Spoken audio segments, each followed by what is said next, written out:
रहीम। दोस्तों, आज मैं जिस टॉपिक पे बात कर रहा हूँ उस टॉपिक का ताल्लुक़ हमारे किरदार के साथ है।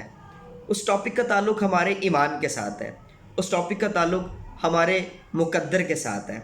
हम लोग बात करते हैं कि हम लोग मेहनत बहुत करते हैं लेकिन हम लोग कामयाब नहीं होते।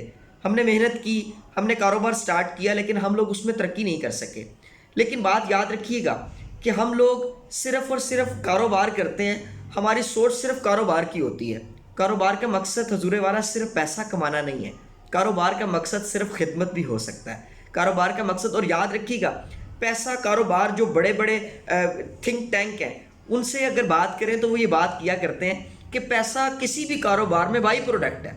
पैसा तो आना ही आना है, लेकिन इस कारोबार ने आपको लोगों की खिदमत करने का कितना मौका दिया है, ये सबसे अहम जो नुक्ता है, इस चीज़ को नज़र में रखना पड़ेगा। बात की जाती है माल रोड पे लाहौर की बहुत बड़ी शान, इनके बारे में कहा जाता है कि ये किसी ज़माने में अपने सर पे एक टोकरा रख के माल्टे बेचा करते थे दर्जन के हिसाब से, और पूरा इलाका यो गलियों गलियों में ये छाना करते थे और पूरे इलाके में जाके ये वो माल्टे दर्जन के हिसाब से बेचा करते थे। बाबा जी हाफिज़ जी जूस कॉर्नर के बारे में ये बात मशहूर है कि ये हमेशा दर्जन के 13 दिया करते थे। जब लोगों ने इनसे सवाल पूछा कि ज़ूरे वाला पूरे इलाके में जितने भी डिस्ट्रीब्यूटर हैं या जितने भी सेलर हैं वो तमाम के तमाम लोग दर्जन के 12 देते हैं। हालांकि अगर रूल देखा जाए तो होते दर्जन में 12 ही हैं, लेकिन हाफिज़ जी दर्जन में 13 दिया करते थे। उसकी एक वजह है।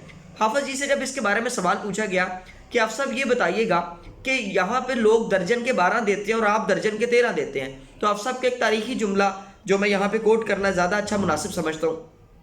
हाफिज़ जी ने कहा कि जो लोग दर्जन के 12 देते हैं वो लोग कारोबार करते हैं, और जो लोग दर्जन के 13 देते हैं वो अपना मुकद्दर बनाते हैं, और मैं मुकद्दर बनाता हूँ। रिसर्च ये बता रही है कि बहुत सारे लोग जो दर्जन के 12 देते थे आज उनका नामो निशान भी यहाँ पे मौजूद नहीं है। लेकिन आज भी अगर आप माल रोड पे जाते हैं तो ये मुमकिन नहीं है कि आपकी नज़र हाफिज़ जी जूस कॉर्नर पे ना पड़े।